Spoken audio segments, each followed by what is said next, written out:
Nampak Prabowo belum bisa bergerak bebas. Tidak salah kalau saya katakan target tunggal politik Jokowi ke depan adalah mempersiapkan anak sulungnya Gibran menjadi presiden ke-9 menggantikan Prabowo. Kita sudah sepakat bahwa presiden tidak dijatuhkan karena alasan yang tidak jelas. Kalau ditanyakan ke saya, apakah Gibran seperti istilahnya Tempo anak haram konstitusi, saya juga bersepakat itu. Tapi kalau ditanyakan ke saya, anak haram ini harus diberhentikan dengan cara melanggar undang-undang dasar, menurut saya jangan. Panglima TNI Jenderal TNI Agus Subianto melakukan mutasi terhadap 237 perwira tinggi atau pati di lingkungan TNI. Salah satu pati yang dimutasi adalah Lejen TNI Kunto Arif Wibowo, putra mantan Wakil Presiden Jenderal TNI Purnawirawan Tri Sutrisno. Bertekad bulat untuk kembali ke Undang-Undang Dasar 1945. Naskah asli. Mengusulkan pergantian Wakil Presiden kepada MPR karena keputusan MK. Untuk mengganti secara konstitusional kan tidak mudah. Ya. Soal pelanggaran hukum misalnya, kalau misalnya dialamatkan ke putusan nomor 90, menurut Mahkamah Kehormatan MK itu bukan pelanggaran hukum, itu pelanggaran etik. Ini lebih kelihatan aspek politiknya ketimbang konstitusi yang... Amandemen itu sebenarnya telah menghasilkan masyarakat individualis, liberal, kapitalistik, dan hedonis dan memproduksi bangsa terbelah. Jadi mengapa dulu saya sebagai ketua MPR itu dan wakil presiden itu karena perhitungan kami dulu, perhitungannya agak naif. Sekarang saya minta maaf. Ketua MPR Profesor Dr. Amin Rais adalah penipu. Maklumat Presidium Konstitusi yang dibacakan oleh Jenderal Purnawirawan Tri Sutrisno Wakil Presiden ke-6, Panglima Abri ke-9 tentang Undang-Undang Dasar 1945 yang diamandemen sejak 1999 sampai 2002. Bertekad bulat untuk kembali ke Undang-Undang Dasar 1945. Naskah asli.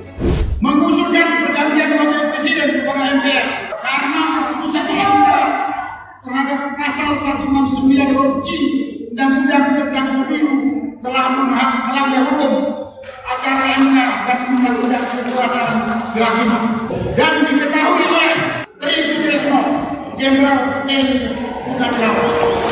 Untuk mengganti secara konstitusional kan tidak mudah. Ya. Soal pelanggaran hukum misalnya, kalau misalnya dialamatkan ke putusan nomor 90, menurut Mahkamah Kehormatan MK itu bukan pelanggaran hukum, itu pelanggaran etik. Jelas, karena ada conflict of interest. Ketua MK saat putusan nomor 90 diambil itu adalah pamannya Gibran. Tapi bukan pelanggaran hukum. Nah mungkin Bang Andreas tadi bisa dikaitkan dengan pelanggaran hukum yang dikaitkan dengan yang lain. Ini perbuatan tercela ya. Kalau bisa membuktikan Fufu Fafa adalah Gibran. Tapi ini kan bukan hal yang mudah tuh. Jadi poin saya ini lebih kelihatan aspek politiknya ketimbang konstitusi yang secara kasat mata tadi sulit. Amandemen itu sebenarnya telah mengganti Undang-Undang Dasar 1945. Telah menghasilkan masyarakat individualis, liberal, kapitalistik, dan hedonis. Negara Republik Indonesia 1945. Hasil amandemen, meskipun rakyat mencoblos secara langsung calon presiden, namun nasib rakyat tetap sama dalam 5 tahun ke depannya. Berarti hajatan tersebut menghabiskan ratusan triliun rupiah dan memproduksi bangsa terbelah. Jadi mengapa dulu saya sebagai ketua MPR itu melucuti kekuasaannya sebagai lembaga tertinggi yang memilih presiden dan wakil presiden itu karena perhitungan kami dulu, perhitungannya agak naif. Sekarang saya minta maaf. Jadi dulu itu kita mengatakan kalau dipilih langsung one man one vote, ya mana mungkin ada orang mau menyogok 120 juta pemilih, mana mungkin perlu puluhan, ratusan triliun, ternyata mungkin. Nah itu loh, ya, memang itu luar biasa kita ini, ya. Nah jadi sekarang kalau mau dikembalikan dipilih MPR, mengapa tidak, ya, untuk ingat ya, merusak itu lebih mudah, ya. Untuk membangun itu lebih berat. Jadi orang itu, saya lupa namanya, itu sudah merusak demokrasi ini, ya. Nah, jadi saya pikir sudah waktunya, goodbye sir, please go back to your asal usul, ya. Kemudian nggak usah cawe-cawe lagi, biarlah Pak Prabowo ambil alih dengan dukungan mayoritas partai-partai politik dan rakyat Indonesia. Mudah-mudahan ada harapan. Saya wondering itu, sebagai yang pernah satu rumah dengan Pak Amin gitu kira-kira, apa sih kalau menurut Mas Viva nih, kok dia yang pernah duduk di DPR, menduduki DPR untuk teriak-teriak reformasi, sekarang balik lagi membuka, gitu. Kayak membuka lagi ruang gelap itu. Kalau Mas Viva bisa baca kan harusnya Pak Amin orang pertama yang percaya tidak gitu ya, karena pelaku sejarah masih tercatat loh, Pak Amin masih saksi hidup sejarah itu. Kata Mas Yoga jawabannya gampang, karena sudah nggak di PAN lagi. Ya masing-masing orang kan bisa berbeda. Enggak itu sana. Itu sana. Karena sudah tidak PAN. Kenapa kira-kira Mas? Kalau bisa membaca, apa ya pasti gitu, pernah kenal kan dengan Mas frustasi Pak Amin atau udah frustasi ini dengan sistem sekarang kok ternyata tidak. Saya belum tahu soal perubahan pikiran Pak Amin, nanti bisa ditanyakan dengan Pak Amin. Ketua MPR Profesor Dr. Amin Rais adalah penipu.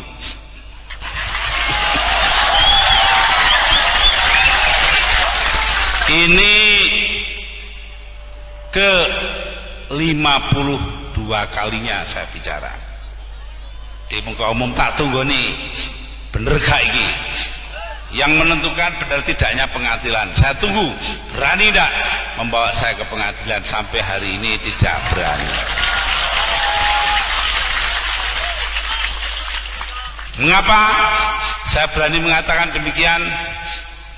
2 bulan sebelum saya dipilih menjadi presiden, Amin Rais ditemani oleh Fuad Bawazir dan Al-Hilal Hamdi naik helikopter ke pesantren Buntet Astana Japura di Cirebon. Di sana berkumpul 60 orang kiai besar-besar didatangkan oleh Amin Rais, dan dia meminta kepada para ulama itu melalui kata-kata kepada Kiai Abdullah Abbas, pengasuh pondok pesantren tersebut, Kiai, kira-kira lo ya, Mbok Gus Dur itu disuruh jadi calon presiden. Kiainya jawab, nanti dalam 2 bulan sampean lengserkan. Lalu dia katakan, wallahi tidak akan mungkin itu terjadi. Panjang lebar, ya memang enggak 2 bulan, 20 bulan kemudian. Nah, artinya apa? Dia melanggar sumpahnya sendiri, janjinya sendiri. Lah orang melanggar sumpah atau janji itu kan penipu toh. Presiden ngurusi ekonomi, wakil presiden ngurusi bidang lain. Tidak ada pembagian seperti presiden itu memimpin eksekutif pemerintah utuh, wakil presiden membantu presiden. Jadi, in case nanti presiden ini berhalangan, sakit atau mati, Bapresnya tampil sudah. Karena sudah mengawasi semuanya. Jadi tidak benar kalau sekarang presiden bagian A, Bapres bagian B. Keliru itu. Tri Sutrisno disebut-sebut setuju Gibran dimaksulkan, malah anaknya dicopot dari jabatan top TNI. Ya, Letnan Jenderal TNI Kunto Arif Wibowo, putra mantan Wapres Tri Sutrisno, baru saja dicopot dari jabatan Panglima Kagop Wilhan I dan dimutasi menjadi staf khusus KSAD. Kalau orang bilang sih jabatan staf khusus sama saja seperti nonjob, padahal Jenderal Bintang 3 ini baru 4 bulan menduduki jabatan top tersebut. Ya, walaupun ada jenderal-jenderal lain yang juga dimutasi, namun pencopotan Legend Kunto Arif menimbulkan tanda tanya karena terjadi usai kelompok purnawirawan TNI yang di dalamnya ada Tri Sutrisno menuntut Wapres Gibran dicopot lewat MPR. Nah, tapi apakah memang ada hubungannya atau tidak? Ya, hanya mereka-mereka aja yang tahu ya. Pak Wiranto yang punya jabatan penasihat khusus Presiden pada 24 April kemarin membuat statement singkat. Pernyataannya itu mengenai 8 tuntutan para purnawirawan TNI yang antara lain mengusulkan pada MPR supaya Gibran dicopot dari jabatannya sebagai Wapres. Inti pidato Wiranto itu antara lain Presiden Prabowo memahami 8 tuntutan itu, tetapi tidak bisa serta-merta menjawab langsung sejumlah tuntutan. Saya sedikit heran, Presiden adalah kepala negara, kepala pemerintahan, panglima tertinggi, dan lain-lain, tetapi merasa tidak punya cukup otoritas untuk menyauti pernyataan forum para purnawirawan itu. Nah, sebagai purnawirawan TNI itu adalah kolega Prabowo di AMN Magelang dulu. Saya mencoba memahami pernyataan Presiden Prabowo lewat pidato Wiranto itu, karena dalam pernyataan Jokowi masih terus membayang-bayangi seluruh langkah politik Prabowo. Saya juga heran mengapa Prabowo selalu membungkukkan badan ya setiap kali bertemu dengan Jokowi dan membungkuk lagi ketika mau berpisah. Dualisme kepemimpinan nasional zaman Prabowo makin kentara. Saya dapat menyimpulkan Jokowi terus saja menjadi konsultan utama, mungkin konsultan satu-satunya yang terus didengar, diperhatikan, dan dijalankan oleh Prabowo. Harapan saya Didu, sang manusia merdeka, bahwa pada 20 April kemarin Indonesia bakal punya presiden baru, ternyata masih meleset. Ketika ditanya para koleganya pada Pak Said Didu, siapa yang dimaksudkan presiden baru itu? Jawab Pak Said Didu, dia adalah Prabowo yang sama, tetapi telah menjadi a new Prabowo. Prabowo yang baru, yang lebih segar, langkah-langkahnya tidak diserimpungi lagi oleh bapaknya Gibran Mulyono. Tetapi Mulyono tidak mau beristirahat dari kepresidenannya dan terus saja ya mengesankan pada Prabowo bahwa Mulyono itu orang penting sepanjang masa, seolah Indonesia masih butuh dia. Pas pemberhentian presiden itu ada 2 jenis. Ada pemberhentian presiden karena memang sudah tidak bisa lagi memimpin, dan ada pergantian yang sifatnya diberhentikan di tengah jalan. Presiden diberhentikan itu karena alasan satu melakukan perbuatan pelanggaran hukum, yang kedua adalah karena melakukan perbuatan tercela, dan yang ketiga tidak lagi memenuhi syarat sebagai presiden atau wakil presiden. Balik ke usulan nomor 8-nya Purnawirawan ini, agak sulit bisa masuk di antara 1 di antara 3 klausula di pasal 8A. Kita sudah sepakat bahwa presiden tidak dijatuhkan karena alasan yang tidak jelas. Kalau ditanyakan ke saya, apakah Gibran seperti istilahnya Tempo anak haram konstitusi, saya juga bersepakat itu. Tapi kalau ditanyakan ke saya, anak haram ini harus diberhentikan dengan cara melanggar undang-undang dasar, menurut saya jangan. Kalau dia mau dijatuhkan, maka pakailah cara-cara konstitusional. Kalau ini yang terjadi, Pak Prabowo tinggal bilang saja, urusan Wapres itu adalah pilihan beliau. Jadi jangan ada pihak-pihak lagi yang mencoba-coba untuk bicara soal Gibran. Itu menurut saya supaya apa? Supaya isu Gibran mau dimajukan, tidak mumpuni dan sebagainya ini bisa berhenti. Karena kalau tidak ya terus saja masuk di ranah sosial yang mengambil energi yang sia-sia buat masyarakat Indonesia. Itu sudah pasti, seperti saya saja secara pribadi juga terganggu. Karena banyak hal yang bisa kita pikirin untuk sama-sama mengurus negeri ini, tapi kan direcokin saja sama orang-orang kerdil yang berpikir mundur itu. Nah, yang disayangkan sekarang kan karena itu ada sekumpulan mantan jenderal, kolonel, yang saya pikir wawasannya sudah pasti luar biasa, karena mereka menjadi jenderal itu juga kan tidak begitu saja. Dia ada pendidikan Lemhanas, ada Sesko, ada segala macam. Nah ini kok jadi seperti itu? Apa ketularan juga ini dengan orang-orang yang sakit hati dengan Pak Jokowi? Karena nggak terpakai gitu. Kemarin ada Fahrul Razi di situ yang bekas Menteri Agama, karena diberhentikan di tengah jalan juga waktu itu. Karena itu kan soal kapasitas Anda yang dianggap tidak mumpuni sehingga harus dicopot dari kementerian kan gitu. Sebagai menteri. Ini kan sama kasusnya, ada beberapa Anies dan sebagainya. Semua orang-orang yang dicopot Pak Jokowi itu sekarang setelah di luar kelihatan kualitasnya memang. Nah, yang disayangkan lagi kemarin itu adalah hadirnya Pak Tri Sutrisno yang saya pikir sebagai sesepuh yang luar biasa. Pernah jadi wapres juga, cuma mohon maaf karena wapresnya di zaman Soeharto itu memang wapres-wapresan ya gitu. Jadi ditunjuk, suruh duduk, nggak boleh ngomong apa-apa. Nah ini kan sekarang wapres di zaman Gen Z. Gitu.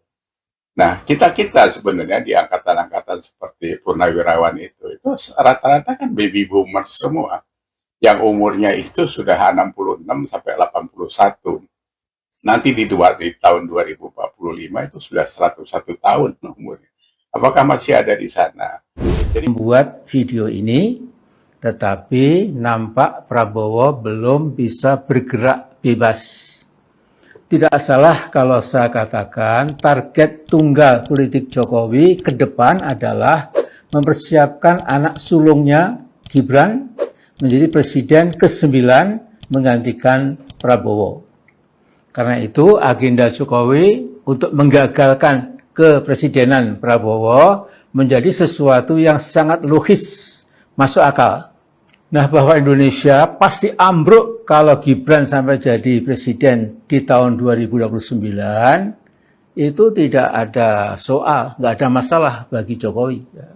Sebagai seorang yang saya duga keras mengidap penyakit egoisme ekstrem, narsisisme, dan megalomaniak, Jokowi tidak sungguh-sungguh memikirkan kesejahteraan rakyat, tetapi kesejahteraan dirinya, anak-anaknya, dan keluarganya saja. Nah, untuk mencapai keinginannya yang busuk itu, Jokowi menempuh segala cara. The end justifies the means. Tujuan menghalalkan cara. Al-ghayah tubarrul wasilah dalam bahasa Arab. Lucu rasanya presiden yang juga jenderal bintang 4 belajar leadership dari pengusaha kayu, tukang mebel, dan ahli pelitur yang lapar dan dahaga kekuasaannya cukup mengerikan. Ijazahnya pun disorot para ahli sebagai ijazah palsu. Hakikatnya Presiden Prabowo berlomba dengan waktu. Prabowo harus segera berbenah ke dalam secepat mungkin. Panglima TNI Jenderal TNI Agus Subianto melakukan mutasi terhadap 237 perwira tinggi atau pati di lingkungan TNI. Salah satu pati yang dimutasi adalah Lejen TNI Kunto Arif Wibowo, putra mantan Wakil Presiden Jenderal TNI Purnawirawan Tri Sutrisno. Mutasi tertuang dalam keputusan Panglima TNI nomor Cap garing 554 garing 4 Romawi garing 2025 tanggal 29 April 2025. Kepala Pusat Penerangan atau Kapuspen TNI Brigjen TNI Kristo Mesianturi menjelaskan, mutasi dan rotasi jabatan merupakan hal yang rutin dan wajar dalam sistem pembinaan karir di lingkungan TNI. Mutasi ini adalah bagian dari sistem pembinaan personel, sekaligus kebutuhan organisasi untuk menjawab tantangan tugas yang terus berkembang, ujar Pak Kristome dalam keterangannya Rabu 30 April 2025. Di samping itu, kata Pak Kristome, rotasi ini menunjukkan komitmen Panglima TNI dalam mendorong peningkatan kinerja satuan dan memperkuat kesolidan di seluruh lini organisasi sesuai visi prima, profesional, responsif, integratif, modern, dan adaptif. Dari total 237 pati yang mengalami mutasi, terdiri dari 109 pati TNI Angkatan Darat, 64 pati TNI Angkatan Laut, dan 64 pati TNI Angkatan Udara. Berdasarkan salinan keputusan yang diterima, Panglima Komando Gabungan Wilayah Pertahanan atau Pangkogap Wilhan I, Lejen TNI Kunto Arif Wibowo. Kini posisi itu akan ditempati Laksda Hersan, yang merupakan mantan ajudan dan sesmil Presiden ke-7 Joko Widodo. Sementara Lejen Kunto dimutasi jadi staf khusus Kasat. Lejen Kunto yang merupakan anak putra Wakil Presiden periode 1993 hingga 1998, yakni Jenderal TNI Purnawirawan Tri Sutrisno, terbilang sebentar menjabat Pangkogap Wilhan I. Pak Kunto baru menduduki posisi tersebut pada bulan Januari 2025. Lejen Kunto Arif Wibowo baru menjabat Pangkogap Wilhan I sejak tanggal 7 Januari 2025, yang artinya beliau hanya 4 bulan menduduki posisi tersebut.